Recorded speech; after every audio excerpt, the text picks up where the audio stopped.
ராமேஸ்வரம் பகுதி மீனவர்களின் 50 ஆண்டு கால கனவு தூண்டில் வளைவு அமைப்பது அந்த பணிகள் தீவிரமாக நடைபெற்று வருவதாக திமுக வேட்பாளர் காதர் பாட்ஷா முத்துராமலிங்கம் தெரிவித்துள்ளார். ராமநாதபுரம் சட்டமன்ற தொகுதியில் திமுக சார்பில் காதர் பாட்ஷா முத்துராமலிங்கம் போட்டியிடுகிறார். அவர் தங்கச்சிமடம் பகுதியில் தீவிர வாக்கு சேகரிப்பில் ஈடுபட்டார்.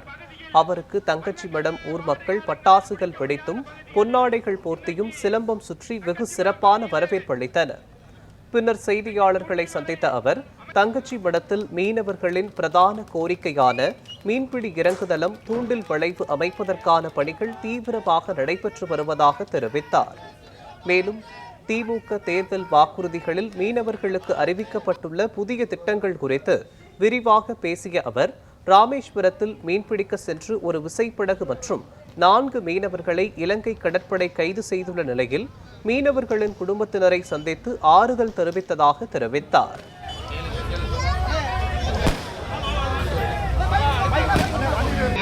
அத்துறை நல்ல உள்ளங்களும் பாரம்பரிய மீனவருடைய பகுதி இது. நாட்டுப்பட விசைப்பட 2 பேரும் இருக்கிறாங்க. இவங்களுடைய பிரதான கோரிக்கை தங்கச்சி மடத்தில் ஒரு தூண்டில் வளைவு வேணும், மீன்பிடி இறங்குதளம் வேணும் என்ற 50 ஆண்டுகள கோரிக்கை. மாண்பு தமிழ்நாடு முதலமைச்சர் சொல்லி இதை பெற்றுக் கொண்டிருக்கோம். பணி நடந்துட்டு இருக்கு. 2020 அந்த பணி முடிவடையும். அவர்கள் இந்த முழுமையாக முடிவு பெற்ற பின்னால் மீனவருடைய பயன்பாட்டுக்கு அது வரும். இது ஒரு மகத்தான திட்டம். அவருடைய 50 ஆண்டுகள கோரிக்கையை நம்முடைய முதலமைச்சர் 110 விதியில 320 கோடி ஒதுக்கி இதற்கு மட்டும் 120 கோடி ஒதுக்கி கொடுத்திருக்காங்க. இது மகத்தான திட்டத்தை கொடுக்கிறோம்.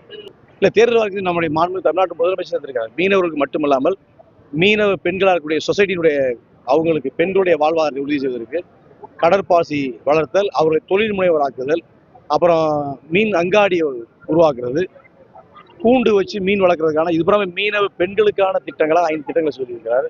அது மட்டும் இல்லாமல் நம்முடைய பகுதிக்கான பிரதித்துவமான 4 திட்டங்களை அறிவித்திருக்கிறார். இவை வருகிற போது முழுமையாக மீனவர்களும் நம்மளுடைய மீனவ சொசைட்டியை சார்ந்திருக்கக்கூடிய மகளிர்களும் பயனடைவார்கள்.